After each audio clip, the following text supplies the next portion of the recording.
Hello, everyone. This is Jesse Dean. We're going to do a quick presentation here on franchise fees and giving some information regarding those. With that, we'll go ahead and get started. Uh, so right now, we'll just do a little bit of introduction. So right now, our current sources of construction funding, so we really have a few different sources. So first is our construction fund 401, also known as our permanent improvement levy. It's really based on property taxes. So our charter limits it to 9% of the previous year's levy. Well, we've typically set it at about 6. Rounds out to about $375,000 to $400,000 per year. Another major form of the funding for our construction projects is bonding. We typically issue debt for a lot of our big construction projects, which ends up getting repaid with interest based on the market rate by selling our general obligation bonds. Another chunk of it comes back to us in special assessments, like on reconstruction and resurfacing projects. And then for our utilities, so we have our sanitary, storm, and water utility funds that pay for a portion of the utilities that get replaced at those times. So as you can imagine, we have a lot of streets here in Brainerd, nearly 84 miles. So if we use a strong preventative maintenance program, we can get 50 plus years of life out of our streets. There's a lot of factors that go into it, soils and all sorts of stuff. But generally, if we can do a lot of preventative maintenance, we can get a lot of good life out of them. But using that 50 plus years of life with preventative maintenance and 84 miles, it gives you kind of a target of about 1.5 miles of street that you need to reconstruct about every year. That equates to about $2 million a year that you share with property owners through special assessments. That scenario also doesn't consider resurfacing in between reconstructions. So that's about 4 miles per year. And that cost is about 1.5 million per year. Again, also shared with property owners. So what's not considered in there? So that's, state aid streets. So prevailing wages, that can jump up the price a little bit. Sometimes it could be, somewhere around like 25%. Really depends on the project. Also, we have to design to higher standards for width and structure on state aid streets versus local streets. Typically, those are higher collectors, so it makes more sense that way too. Some safety improvement projects that come up. So our safe routes to school projects, those aren't included in that calculation of 2 or 1.5 miles of reconstruction every year, or 4 miles of resurfacing. Roundabouts that come up to address safety intersections, like the one at Willow Street and 6th Street next year. Trail projects that come up if we get grant money from the DNR, for instance, to do some state trails within town. That's not considered in that calculation, or any participation in state highway or county highway projects. If you don't know, every time the state highway comes through and does a reconstruction, we do have shares of some of the intersections that get redone as part of those. Those are our costs as well. So that's not rolled into that. And any other like emergency or unexpected repairs, that's not considered in there as well. So if you haven't seen it, grading excavation, I mean, everybody's heard of inflation, and it's been just incredible when you look at just all the different things in construction, aggregate base, asphalt surfacing, and just the last 20 some years, or even like look at these graphs, and in the last 15 years, we've seen just skyrocketing inflation on all these major pieces of construction on streets, sidewalks, curb and gutter, all these pieces.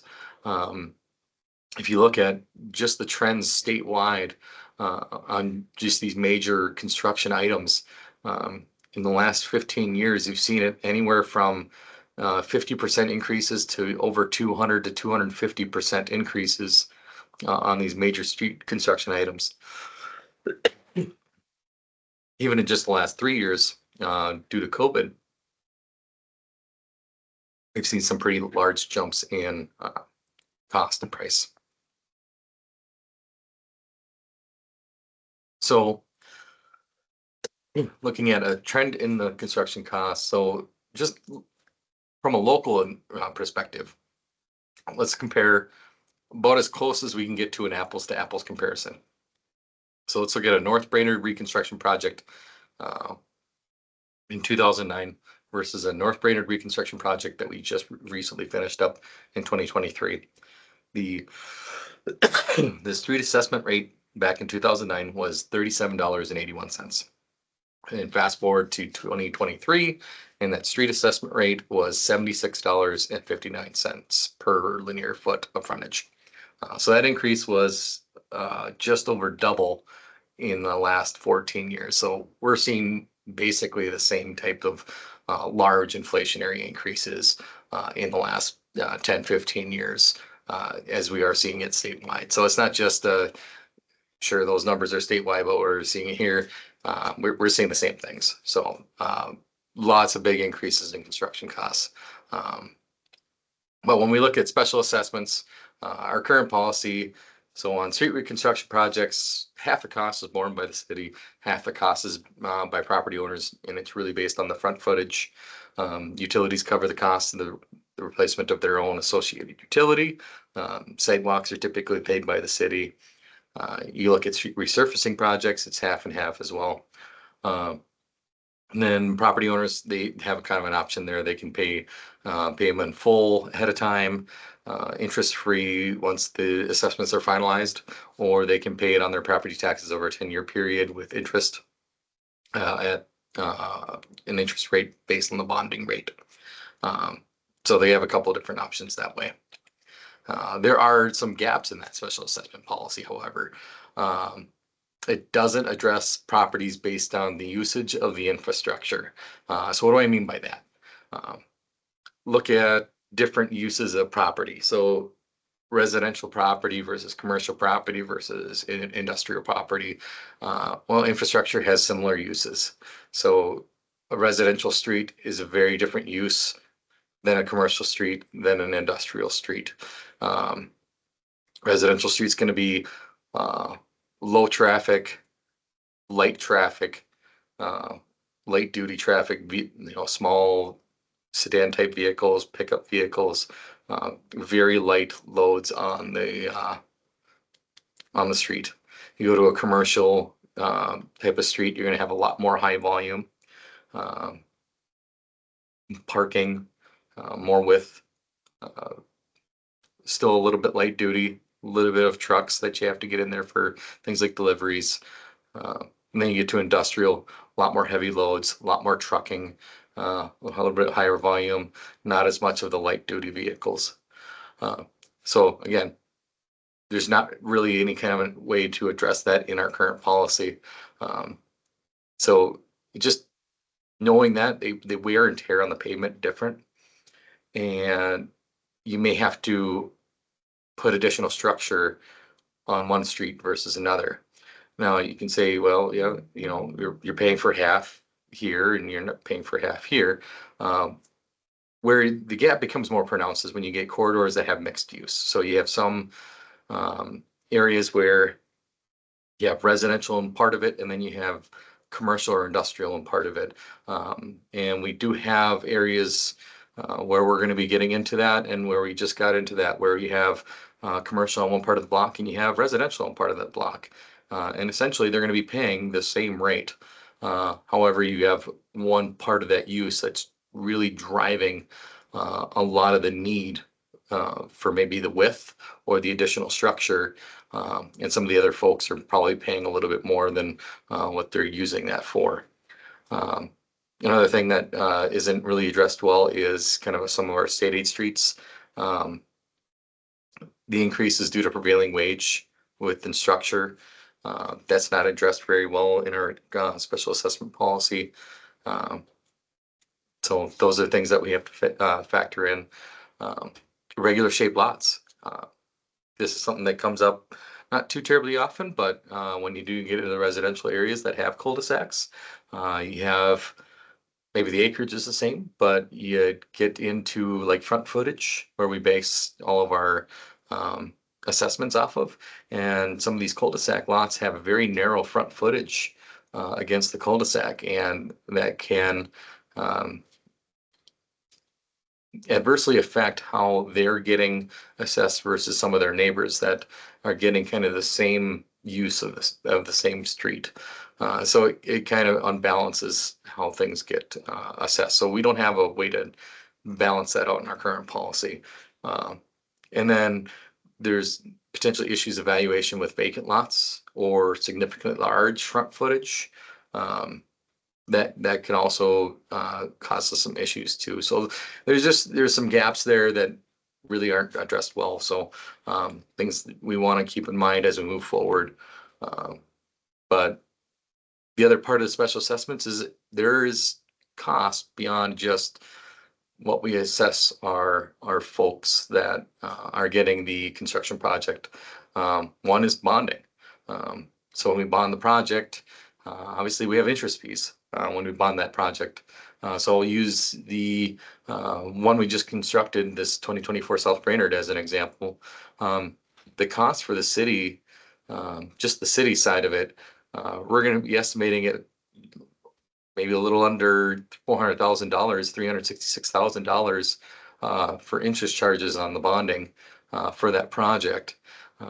The property owners, let's just assuming that none of them are going to prepay. We know that that's not going to happen. Some of them are going to prepay, but for the most part, a lot of people do not prepay. But let's just, for the purposes of this example, assume nobody's prepaying.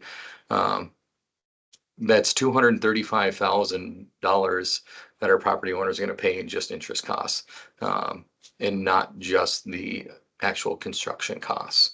And that also doesn't include any bond interest for utilities. They don't always do bonding for their replacements, but if they do, again, that would be another cost to them. We also have 2 public hearings as part of the process for assessments. So we have to publish notice in the paper. Costs us $260 to publish notice in the paper. Then we have to mail notices to every property. So postage. So that's a couple $100, so $250, which doesn't include the staff time that goes into it for printing all those stuffing envelopes, as well as the paper and envelopes that go into it. And then the preparation of the feasibility report and the assessment rolls, which could take several hours of engineering staff time, as well as some of our administrative staff's time. That takes a lot of time and effort to get those assessment rolls correct. So that's also another cost. It really varies depending on the size of the project, but that can cost quite a bit of expense for the city as well. But then there's also the impact on the residents too, not just cost on the interest side, but it's just a cost or a large cost, an increase on their property taxes. So let's just use an example here really quick. So you take let's call it an average residential home. So roughly about $250,000 tax value with 100 feet of frontage. So if you take them and you look at their current taxes, it's roughly maybe $2,400 per year, or about $200 a month. You take a reconstruction project, the assessment's going to be about $6,500. That's going to be nearly 3 full years of their property taxes on just this project. You include interest and assess it over 10 years. That's about an additional $800 per year for those 10 years. That's a 33% increase over their current taxes. So let's say for the next 10 years, they pay that $800 per year. Great, 10 years, they paid it off, they're done. They get a 10-year break. Oh, we're gonna come back. We got 20 years. That pavement's gonna need to be resurfaced. Here comes the next resurfacing assessment. Roughly about $3,000. Not including inflation, so just keep that in mind. Roughly about $3,000. Break that out, including inflation or including interest, about $375 per year for 10 years. That's another 15% increase over their current taxes. So you can see how when you add those up, it's just really difficult to budget when you get the cost of these assessments to these big peaks and valleys where hey, I'm buying this house for 250 and I'm expecting, here's the taxes. And then all of a sudden, boom, I get this 33% increase for an assessment project. And then I get a break for 10 years. And then I get another boom assessment for a resurfacing. And I get a break for 10 years. And then I get another one. So it's just, you get a lot of these peaks and valleys. It's really tough to plan long-term budget wise. Unless you do have some disposable income, you're able to pay some of these off uh, ahead of time, then it's a little bit easier to plan. Or if you're really, really good about seeing this stuff ahead of time and saving and planning ahead, then you can do that as well, but not for everybody as well. Some of the other challenges of special assessments. The big thing is the special benefit test. So that's something that we as a city are required to make sure that we meet. Special assessments, they must not exceed the benefit that's received by the increased market value of the property due to the improvement. So when we do an improvement on the street, the market value of the home or the property is going to increase as well. And it's been proven throughout the years. So the difference is we can't assess more than the increased market value. Sometimes we can determine that benefit by hiring a licensed appraiser. Our assessment policy is actually pretty advantageous to property owners when you compare it to other cities. Using Baxter, for instance, they don't have a 50-50 split. I know other communities that do not have a 50-50 split. We're actually pretty advantageous. But like I mentioned earlier, we got a lot of increasing costs to construction, so it just becomes more and more challenging as those construction costs continue to rise. It will be more of a challenge to make sure that we continue to meet that special benefit test. The other challenge, everybody talks about it when those special assessment comes around, is there's just a negative connotation and controversy from it from both our residents as well as our property owners, because it is essentially a pretty big tax on them. Not that special assessments are bad, 100%. There are benefits to special assessments. They are dependable as a source of revenue for our projects. They're getting assessed to properties on their tax rolls, so we are confident that we're going to get those revenues back through this process. So they are a pretty dependable source of revenue. And then the direct benefiting properties are the ones that are paying for the project, or at least a portion of the project, through the benefit that they're receiving through their higher property market value. So there are some benefits to having special assessments and having them pay for a portion of the project. But getting back to franchise fees. So the point of this discussion, what are the franchise fees? So most cities in Minnesota have a franchise agreement with the utility company, whether that be gas, electric, cable. It's really for the use of the publicly owned right of way for their purposes. Franchise fees, they're charges for those utilities for use of the right of way. Brainerd, we do have a franchise fee. If you didn't know that, we do have one with our cable utilities. It generates roughly about $125,000 per year. I'd say about half of that is used for broadcasting meeting costs. The other one goes to offsetting some of our levy. And then going into how franchise fees are really applied when they're implemented. You have to go through a mutually agreed upon franchise agreement between the city and the utility. Following that, the city adopts an ordinance establishing the franchise fee. So it's a little bit of a process. But then once that's in place, the utility companies, they pass the franchise fees typically onto their customers through a line item on their bill. Usually looks like franchise or city fee. And then every year, the city has to adopt an ordinance establishing those fees annually or every year. And then this utility company would remit the payment directly to the city regularly. In return, part of that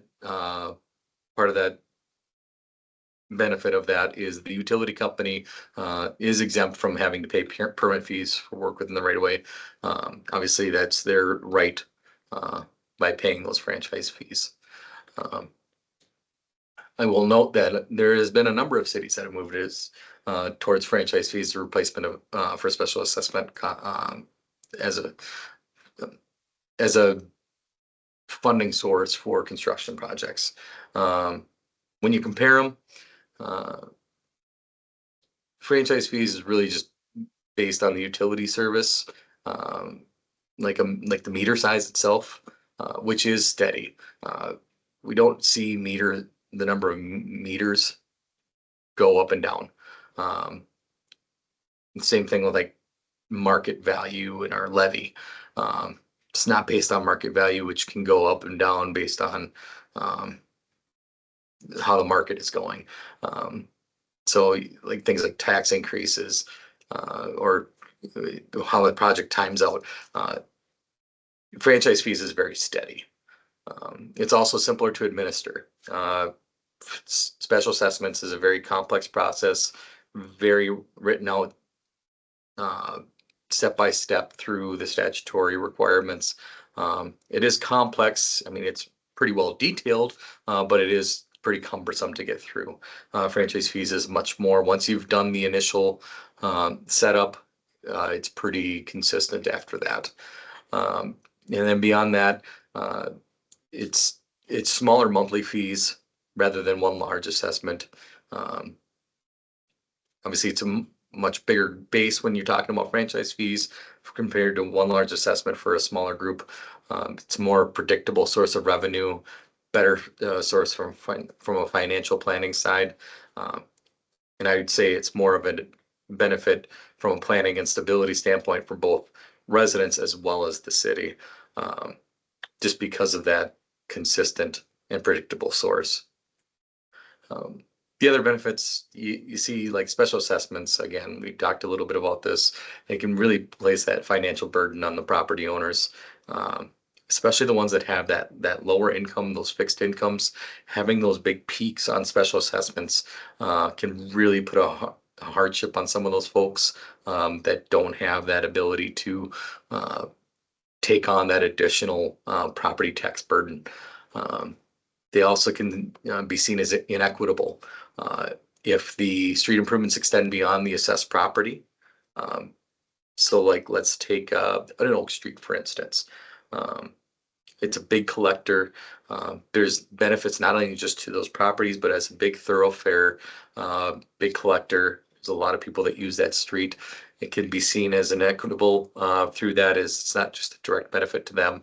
It is a benefit to the broader community. Uh, so there's some connotation to that as well. Uh, at least from the special assessment side, franchise fees doesn't factor any of that in.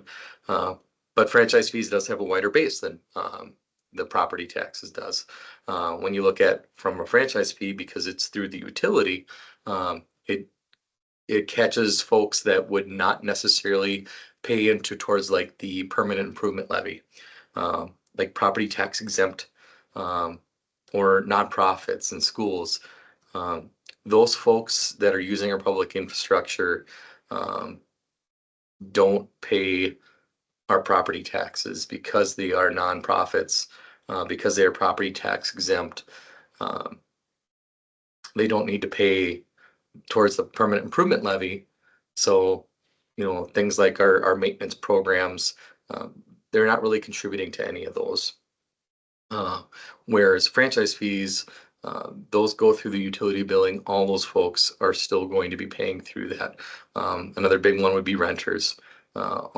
Anybody that's in an apartment building that's using our infrastructure, uh, they would also be paying towards supporting the infrastructure, no different than anybody else would be as users of the infrastructure. Um, and then again, funds from the franchise fees, it's a little bit different than how special assessments are collected. So franchise fees are contributed in the front end, and then we spend them towards the projects uh, on the front end, rather than special assessments, which we borrow and then use the special assessments to pay and reimburse ourselves for the borrowing. So it's a little bit different in that you're paying on the front end versus borrowing and reimbursing yourself with special assessments. Um, so a little bit of a difference there, a little bit of a benefit by using franchise fees, by having it on the front end. Um, so putting together kind of a potential franchise fee structure. Should we want to continue to explore this further and looking at what this could possibly look like? Put together, got some information from our utilities that we don't have a current franchise fee with. So our electric and our gas, note that CenterPoint left out some of the numbers based on protection privacy. BPU was able to give me some numbers. So I do have something to base a rough estimate on. So we have something to get an initial rate proposal on, and put some assumptions and put together a proposal that we think that we can put an estimate together for. So with that rate proposal, let's run through a couple of example scenarios. We'll run back here quick. So in the rate proposal, so we have electric, residential, your rate would be, let's say, $5 per month. So you go over 12 months, that's $60 a year. Same thing on the gas side. Commercial would be 35, similar on the gas, and just kind of moves depending on what kind of user you are from there. So depending on what level you're in, but for the most part, you can see here, most of our users and meters are residential properties. In this proposal, we're looking at a $5 per month rate for each one on the gas and on the electric. So again, going back to this example scenario. So comparing the franchise fees versus a special assessments scenario. So I'm going to take a residential property. I'm going to take it over the 50-year period because, again, going back to my statement earlier, you take care of a road and you use good preventative maintenance, hopefully you can get a good 50 years of life out of it. So in the special assessment model, you get a reconstruction process. Let's just take it at year one. On an average home, we'll use the same example as we did before with 100 feet of frontage. So it's $6,500 for an assessment. And we're not even going to factor in interest over the 10 years of assessment. We're just going to assume that this person's going to prepay, which is highly unlikely because most people assess over 10 years. But we're just, for the purposes of this, we're going to assume that they're going to prepay. And then in year 20, we're going to come back because 20-year-old pavement, it's going to be looking pretty rough. It's going to need a resurfacing. So here we come, it's going to be a resurfacing. So we got another $4,000 here, resurfacing in year 40 after another 20 years. So after 50 years of life of the pavement, you're looking at about $14,500. And again, it doesn't include interest. You add interest on these 10-year periods, and it's even further higher than that. You can add maybe 30% to that if you wanted to add interest to it. So it's even further higher than that. But if you wanted to include inflation, you feel free. But for the purposes of this, for the simplicity of it, 14,500. Looking at the quick proposed model with the franchise fee based on the rates we were just talking about. So $10 a month. So $5 for electric, $5 for gas. So this person's going to pay for 12 bucks, they're $10 a month for 12 months a year for the 50 years. So that's 600 months. So over 50 years, that person's going to pay $6,000. So when you compare the same property over 50 years, the special assessment property is going to pay $14,500 under a special assessment, and like we've talked about, they're going to pay it in peaks and valleys. Where in the franchise fee, they're going to pay $10 a month every month for 50 years, and they're only going to pay $6,000, and they won't have it as comes in peaks and valleys. So with that, I also ran another scenario using just a simple commercial property. Again, this one's a little bit tougher because their commercial and industrial properties vary so much. But it just quick ran a scenario using a commercial property with 150 feet of frontage. So $35 a month for franchise fees. Same scenarios with the reconstruction and resurfacing. So in the special assessment scenario, that property is going to pay $21,750 over the 50-year life of the pavement. Again, that's not including any interest rates, assuming they're prepaying for everything. If they don't prepay, add a whole bunch of interest into it, so several $1,000s of interest costs into it, so even more so. In the franchise fee model, you're looking at quite a bit more, or not quite a bit more, but $21,000 over the 50 years. So um, again, we're looking at the initial rate proposal. So the goal is to replace the construction fund and the special assessments in the 10-year capital improvement plan. So you really need to average $2 million annually. So these, we again made assumptions on the center point gas user information, but really we proposed the franchise fee structure revenue looking at an approximate $2 million annual revenue. But the eventual result of the franchise fee proposal is eliminating the special assessments as a funding source. We're no longer bonding for construction projects.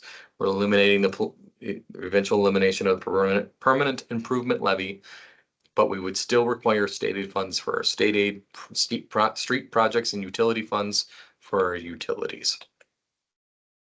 Other things to think about if we were to move anything forward with a potential franchise fee structuring rather than those other sources of funding would be things like phasing in and phasing out.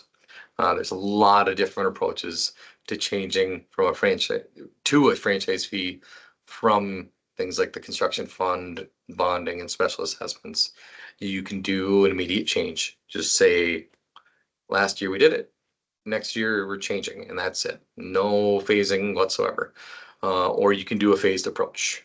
You can do, 1/3, 2/3, change, half and half. You can do a whole bunch of different types of scenarios. It really could take at least a year to build up the fund. It really depends on how you do this, the phasing, and how you want to build the thing up. So it really depends on what you want to do. You don't have to do, like you mentioned, you have to redo the franchise fees every year. So you don't necessarily have to do the full franchise fees for year one. You could phase them out. So there's a lot of different ways you can do it. The other part you could do is you could bond to expedite the process. So if you wanted to bond in year one, just to make that immediate change happen, if you wanted to make, you know what, we don't want to do special assessments anymore. So we're getting rid of special assessments starting year one. So you could bond for that very first year, even though you don't have that first year of built up funds. You could bond and work on paying back the bond for that first year just because you don't have those built up funds. So there's a lot of, again, different ways to handle that transition. Another question to ask yourself would be, how do you handle past assessments? So you're gonna have some folks that, a year or two or three ago just paid assessments or still paying assessments on recent projects. How do you want to handle those folks? Do they not get any kind of a payback on it? Do they get a prorated payback on it? Do you give them coupons or rebates for franchise fees? There's examples of all of these things in different communities. And it's really up to you on how you want to handle it. It can be successful in any way you want to proceed with it. The other thing you could do is you could use Fund 401 to phase out the plan while franchise fees address future construction. So let's say you wanted to do, starting now, do franchise fees and get rid of special assessments, but you wanted to handle coupons and rebates for franchise fees for the folks that just paid a special assessments in the last couple of years. You could continue to levy under the permanent improvement levy, well, or just any whatever, call it whatever you like. You can continue to levy and use those funds towards those coupons and rebates for the folks that just paid those assessments as for coupons and rebates for the franchise fees. while you're phasing in and out. So like I said, there's a ton of ways to craft this to handle all these different options. So it really becomes, if we're interested in doing this, how does the council want to see us take this approach? And we can craft whatever fits the council's wishes. The other thing we would need to do, we want to make some changes to the special assessment policy because obviously if you move to the franchise fee model, you're not going to need most of the special assessment policy, but you're still going to need them. The downtown special services district is still going to be around. You're still probably going to have petition improvements that come around every once in a while. You address alleys, private alleys when people want to see them get resurfaced or surfaced when it's gravel now. How do you handle those? Do you want them to be assessed for those? So we may still need to have a special assessment policy in place. It just may need to look different than it does now with franchise fees. So next steps that we have, if the council wants to move forward, staff would recommend that we do some public engagement. What we want to do is collect some more input from our residents and property owners through various mediums. So doing like an informational meeting, an in-person meeting. I really like the idea of getting an informational meeting. I think we could get a lot of our first year residents doing an online survey. Concern I have with online surveys is you potentially get folks that are not necessarily residents, property owners, but we definitely can get some good online survey data from folks by doing that. But we do want to do some public engagement, get some input and from folks so that we can present that to our council, let them know what people are thinking. The other step of that would be prep of a policy and an ordinance. If we want to go forward with this, finding out what the council wants to do on as like a framework of what this looks like. Again, how do we phase in and out of this?